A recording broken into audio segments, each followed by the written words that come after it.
একদিন হজরত ওমর রাদিয়াল্লাহু তাআলা আনহুর ছোট ছেলে আব্দুল্লাহ এসে হজরত ওমর রাদিয়াল্লাহু তাআলা আনহুকে বললেন, আব্বাজান, আমি আপনার কাছে একটা নালিশ নিয়ে এসেছি, এই বিচার আপনাকে করতেই হবে।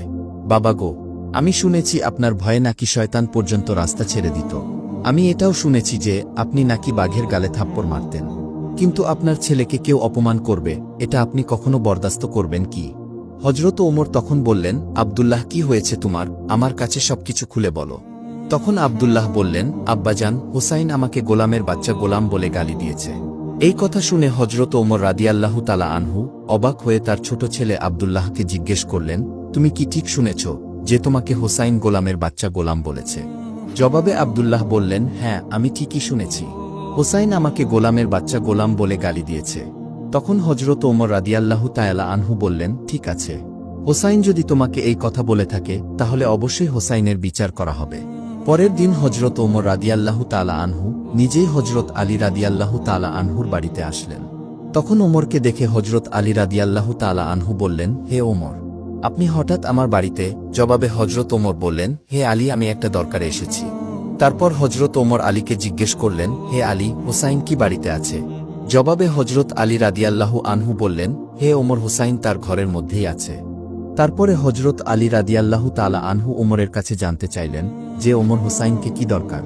তখন হজরত ওমর রাদিয়াল্লাহু তাআলা আনহু বললেন, হে আলী, হুসাইন আমার ছেলে আব্দুল্লাহকে গোলামের বাচ্চা গোলাম বলে গালি দিয়েছে। তখন হজরত আলী বললেন, হে ওমর, হুসাইন তো এমন কথা বলতে পারে না।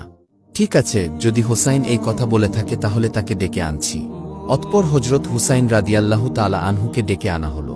হুসাইন আসার পর হজরত আলী রাদিয়াল্লাহু তাআলা আনহু হুসাইনকে জিজ্ঞেস করলেন, হে হুসাইন, তুমি কি ওমরের ছেলে আব্দুল্লাহকে গোলামের বাচ্চা গোলাম বলে গালি দিয়েছ? জবাবে হজরত হুসাইন রাদিয়াল্লাহু তাআলা আনহু বললেন, হ্যাঁ, আমি এই কথা বলেছি। এই জবাব দিয়ে হজরত হুসাইন রাদিয়াল্লাহু তাআলা আনহু আবার ঘরের ভিতর চলে গেলেন। হজরত ওমর রাদিয়াল্লাহু তাআলা আনহু হজরত আলী রাদিয়াল্লাহু তাআলা আনহুকে বললেন, হে আলী, আমি এটার সঠিক বিচার করতে চাই। তখন হজরত আলী রাদিয়াল্লাহু তাআলা আনহু ওমরকে বললেন, এটা তো বাচ্চাদের ব্যাপার, এটা বাদ দিলে কি হয় না? তখন হজরত ওমর বললেন, হে আলী, ব্যাপারটা যদি বাদ দেওয়ার মতো হতো তাহলে আমি নিজেই বাদ দিয়ে দিতাম। হে আলী, আগামী শুক্রবার নামাজের পর মসজিদে নববীতে এই বিচার হবে। আপনি হুসাইনকে নিয়ে আসবেন। এই কথা বলে হজরত ওমর রাদিয়াল্লাহু তাআলা আনহু চলে গেলেন। হজরত ওমর চলে যাওয়ার পরে হজরত আলী রাদিয়াল্লাহু তাআলা আনহু ঘরের ভিতরে প্রবেশ করলেন এবং হুসাইনের ঘরে গিয়ে জিজ্ঞেস করলেন, হে হুসাইন, তুমি ওমরের ছেলে আব্দুল্লাহকে গোলামের বাচ্চা কেন বলেছ? জবাবে হুসাইন রাদিয়াল্লাহু তাআলা আনহু বললেন, আমি যা সত্য তাই বলেছি। তারপরে শুক্রবার দিন মসজিদে